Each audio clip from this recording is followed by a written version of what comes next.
इंद्रप्रस्थ की स्थापना। दोस्तों, कहानी को लाइक सब्सक्राइब जरूर करें। धन्यवाद, प्रणाम, सत श्री अकाल। आज की कहानी है इंद्रप्रस्थ की स्थापना। द्रौपदी स्वयंवर के पहले विदुर को छोड़कर सभी पांडवों को मृत समझने लगे और इसी कारण धृतराष्ट्र ने इस कारण की जड़ शकुनी के कहने पर दुर्योधन को युवराज बना दिया। द्रौपदी स्वयंवर के तत्पश्चात दुर्योधन आदि को पांडवों के जीवित होने का पता चला। पांडवों ने कौरवों से अपना राज्य मांगा, परंतु गृह युद्ध के संकट से बचने के लिए युधिष्ठिर ने कौरवों द्वारा दिए खंडहर स्वरूप खांडव वन आधे राज्य के रूप में प्राप्त किया। पांडवों की पांचाल राजा द्रुपद की पुत्री द्रौपदी से विवाह उपरांत मित्रता के बाद वे काफी शक्तिशाली हो गए थे।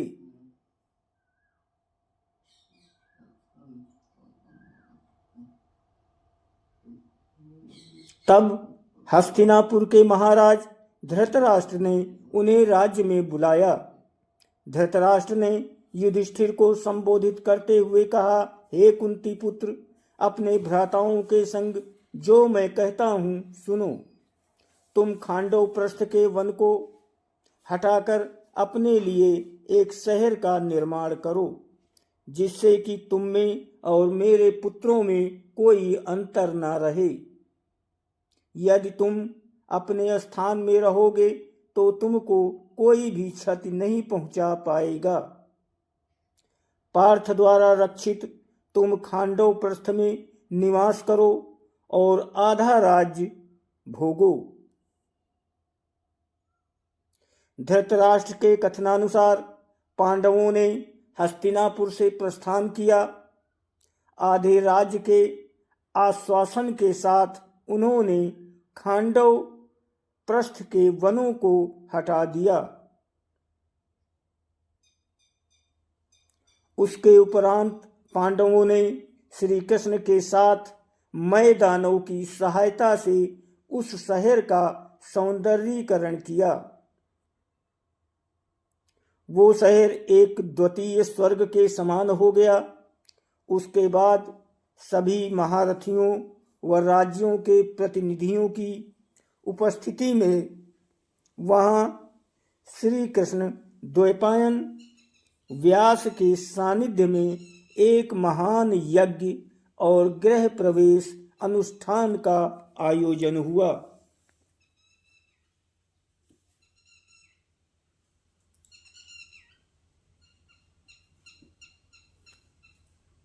उसके बाद सागर जैसी चौड़ी खाई से घिरा, स्वर्ग गगनचुंबी चार दीवारी से घिरा व चंद्रमा या सूखे मेघों जैसा श्वेत वो नगर नागों की राजधानी भोगवती नगर जैसा लगने लगा।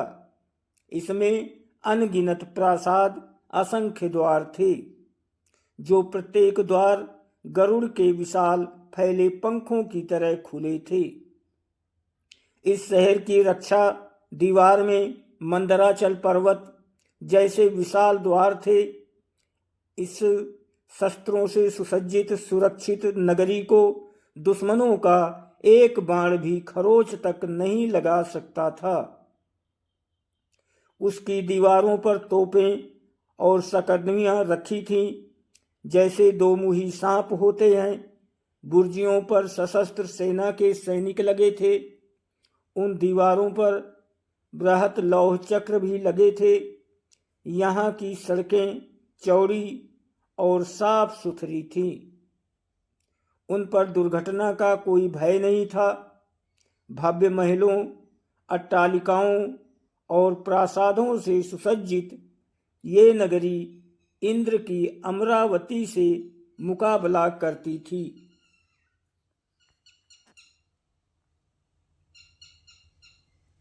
इस कारण ही इसे इंद्रप्रस्थ नाम दिया गया था।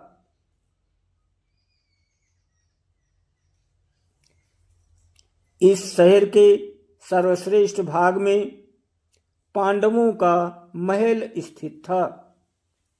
इसमें कुबेर के समान खजाना और भंडार थे। इतने वैभव से परिपूर्ण इसको देखकर दामिनी के समान आंखें चौधिया जाती थीं।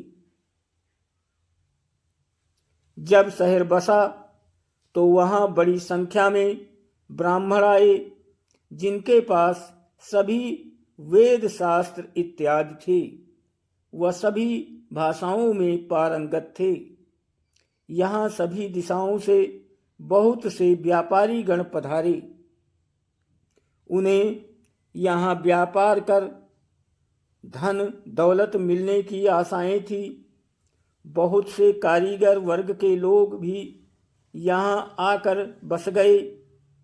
इस शहर को घेरे हुए कई सुंदर उद्यान थे, जिनमें असंख्य प्रजातियों के फल और फूल इत्यादि लगे थे। इनमें आम्र, अमरतक, कदम्ब, अशोक, चंपक, पन्नग, नाग, लौकुचा, पनास, सालस और तालस के वृक्ष थे।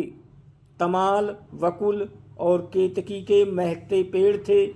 सुंदर और पुष्पित अमलक, जिनकी शाखाएं फलों से लदी होने के कारण झुकी रहती थी, लोध और सुंदर अंकोल वृक्ष भी थे। जम्बू, पाटल, कुंजक, अतिमुक्ता, करविरस, पारिजात और ढेरों अन्य प्रकार के पेड़ पौधे लगे थे। अनेकों हरे भरे कुंज यहाँ मयूर और कोकिल ध्वनियों से गूंजते रहते थे। कई विलास गृह थे जो कि शीशे जैसे चमकदार थे और लताओं से ढके थे।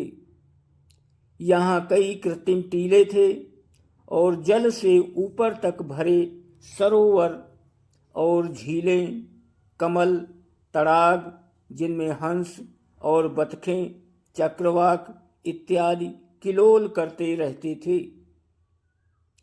यहाँ कई सरोवरों में बहुत से जलीय पौधों की भी भरमार थी। यहाँ रहकर शहर को भोग कर पांडवों की खुशी दिनों दिन बढ़ती गई थी। भीष्म पितामह और धृतराष्ट्र के अपने प्रति दर्शित नैतिक व्यवहार के परिणाम स्वरूप पांडवों ने खांडव प्रस्थ को इंद्रप्रस्थ में परिवर्तित कर दिया। पांडुकुमार अर्जुन ने श्री कृष्ण के साथ खांडवन को जला दिया और इंद्र के द्वारा की हुई वृष्टि का अपने बाणों के छत्राकार बांध से निवारण करते हुए अग्नि को तृप्त किया। वहां अर्जुन और श्री कृष्ण जी ने समस्त देवताओं को युद्ध में परास्त कर दिया। इसके फलस्वरूप अर्जुन ने अग्निदेव से दिव्य गांडीव धनुष और उत्तम रथ प्राप्त किया और कृष्ण जी ने सुदर्शन चक्र प्राप्त किया था। उन्हें युद्ध में भगवान कृष्ण जैसे सारथी मिले थे तथा उन्होंने आचार्य द्रोण से ब्रह्मास्त्र आदि दिव्य आयुध और कभी नष्ट न होने वाले बाण प्राप्त किए थे। इंद्र अपने